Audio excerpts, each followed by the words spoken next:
Hello बच्चों, आज हम कक्षा 12 के हिंदी अनिवार्य के बारे में अध्ययन करते हैं। तो बच्चों, इसमें देखते हैं हम रीतिकाल के महान कवि बिहारी जी के बारे में और उनके बिहारी सत्सई से लिए गए कुछ के पद के बारे में आज बात करेंगे। तो बच्चों ध्यान देना, सबसे पहले हम देखते हैं बिहारी जी का जन्म। तो इनका जन्म हुआ था 1595 ईस्वी में और इनकी मृत्यु हुई थी 1663 ईस्वी में। तो गागर में सागर भरने वाले रीतिकाल के महान कवि बिहारी का जन्म ग्वालियर के निकट बसवा नामक गांव में हुआ था।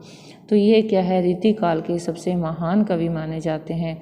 और गागर में सागर भरना यानी इन्होंने जो अपने पद या जो दोहे कहे हैं वो इतने छोटे हैं और उनके अर्थ क्या है, बहुत ही अधिक निकलते हैं।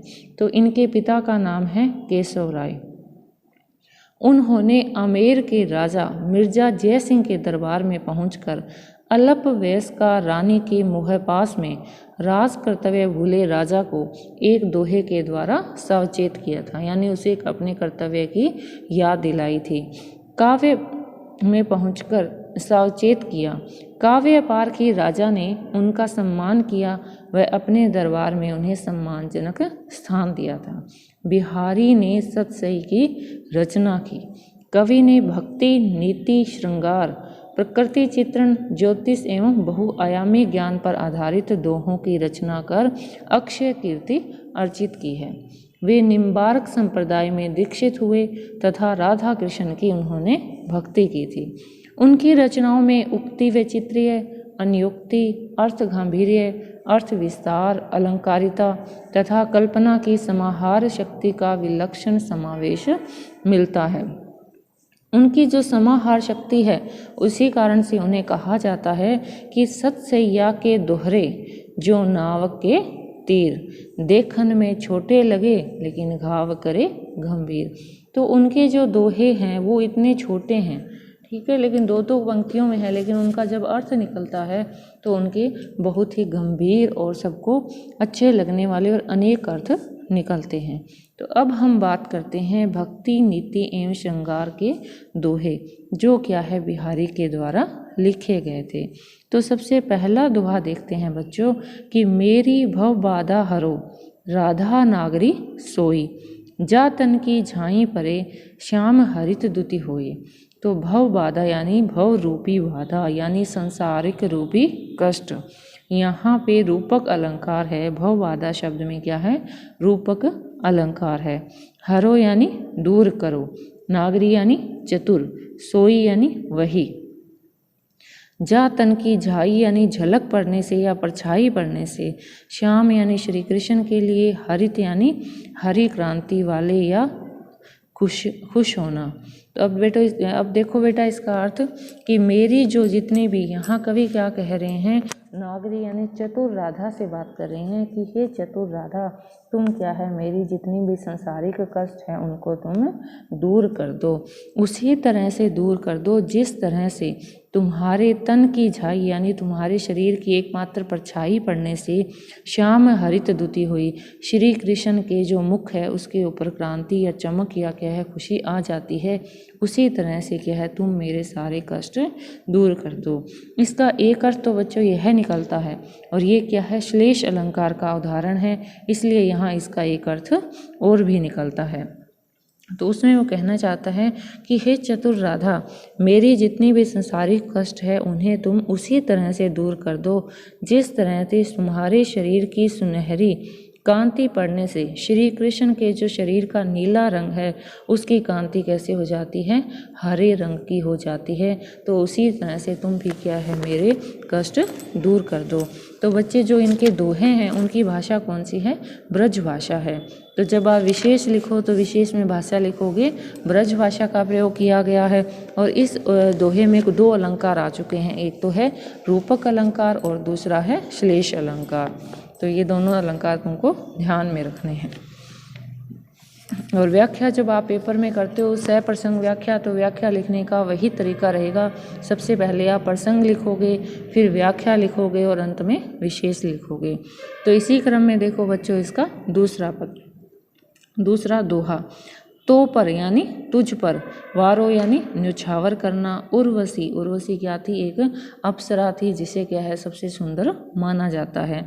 सुनी राधिके यानी सुनो राधा, सुजान यानी चतुर, उर यानी हृदय, तुम मोहन के उर बसी यानी तुम तो क्या है मोहन यानी श्री कृष्ण के हृदय में बसी हुई हो, हवे यानी होकर, उर्वशी अप्सरा जो कि अप्सरा है समान। तो यहाँ बच्चों उर्वशी जो शब्द है 2 बार आया है और दोनों बार उसका अर्थ क्या है, अलग अलग है, इसलिए इस दोहे में क्या है, यमक अलंकार है। ठीक है, तो इस दोहे की व्याख्या देखते हैं कि हे चतुर राधा, तुम मेरी बात सुनो, तुम तो इतनी सुंदर हो कि तुम्हारे ऊपर तो क्या है उर्वशी नामक जो अप्सरा है उसका सौंदर्य भी न्यौछावर किया जा सकता है, यानी तुम उससे भी ज़्यादा खूबसूरत हो। तुम मोहन के उर्वशी यानी तुम तो श्री कृष्ण के उर यानी हृदय में उस तरह से बसी हुई हो जैसे कि दूसरे लोगों के हृदय में उर्वशी नामक अप्सरा बसी हुई है। बंधु भय का दीन के को तार्यो रघुराई, टूठे टूठे फिरत हो झूठे विरध कहाई। तो इसमें बेटा देखो कुछ कठिन शब्द है, बंधु यानी भाई या सखा, दीन यानी दुखी व्यक्ति या गरीब व्यक्ति, तार्यो यानी उद्धार करने वाला, रघुराई यानी प्रभु श्री राम, टूठे यानी कि अपने आप पर इतराते हो, अपने आप के जो कार्य है उनसे संतुष्ट हो या अपने आप पर घमंड करना, टूठे यानी फिरते हो, बिरध यानी यश। तो यहाँ जो कवि बिहारी है वो श्री राम के लिए कह रहे हैं कि मैंने तो ऐसा सुना है कि तुम तो क्या है दीन दुखियों की मदद करने वाले हो, उनका उद्धार करने वाले हो, और तुम लोगों की ये बातें सुनकर क्या है संतुष्ट हो, यानी तुम्हें लगता है कि तुम्हें जो दुनिया ये गान गा रही है वो सच्चा है और इसे सच मानकर तुम क्या है अपने आप पर गर्व कर रहे हो या अपने आप पर इतराते हो कि मैं तो महान हूँ। लेकिन कवि कहते हैं कि मैं तब तक ये बात नहीं मानूंगा जब तक क्या है तुम मेरे जो दुख है वो दूर ना कर दो या मेरा उद्धार ना कर दो, तब तक मैं इस बात से बिल्कुल भी सहमत नहीं होऊंगा कि तुम्हें क्या है लोग क्या कहते हैं उद्धार करने वाला कहते हैं। तो इसी क्रम में देखो बेटा अगला पद, कब को टेर तू दीन रट होत न श्याम सहाई, तुम्हू लागी जगत गुरु जग नायक जग भाई। तो इसमें क्या है कवि ने श्री राम के लिए क्या किया है, व्यंग्य किया है।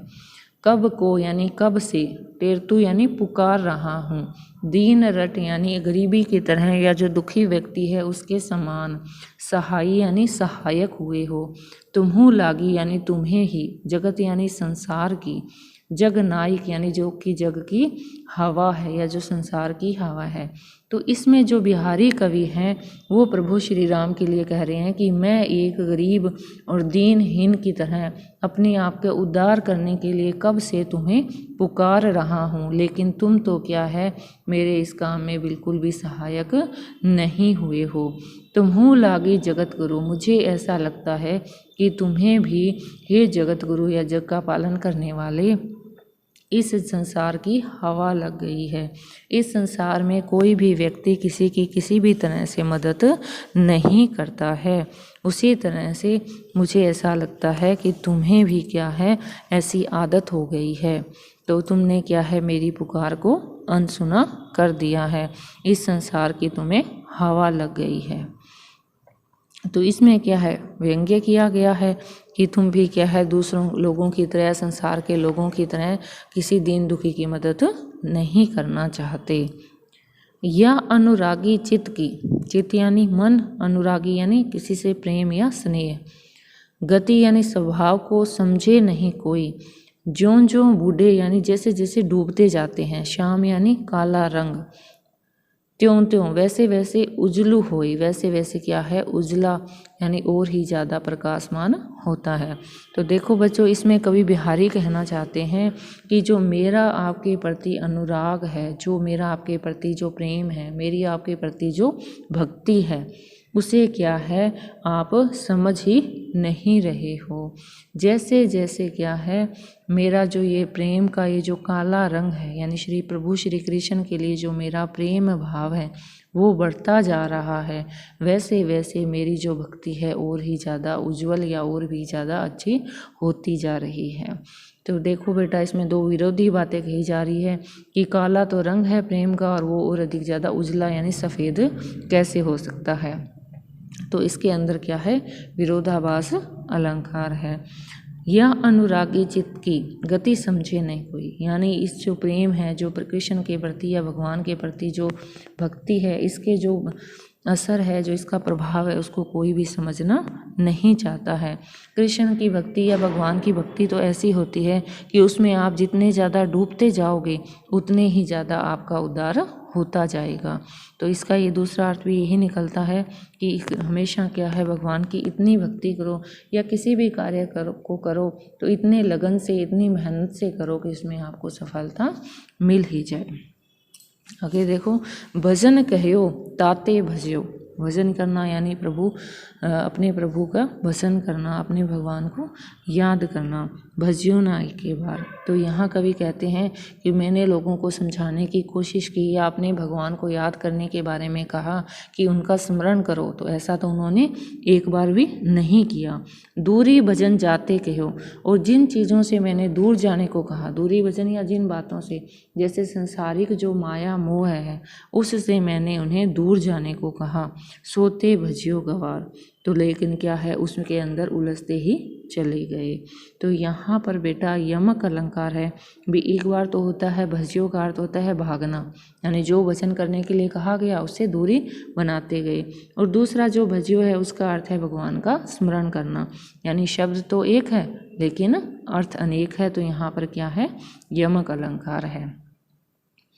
तो यहाँ पे जो कवि कहना चाहते हैं वो यही है कि हमें क्या है, हमेशा अपने प्रभु की ही भक्ति करनी चाहिए, उसी से हमारा उद्धार होगा। और लेकिन हम करते क्या है, इस संसार की जितने भी बंधन है, जितने भी माया है, जितना भी धन है, उसके अंदर उलझते ही चले जाते हैं। अगर हम ऐसा करते हैं तो हमारा उद्धार कभी भी नहीं होगा।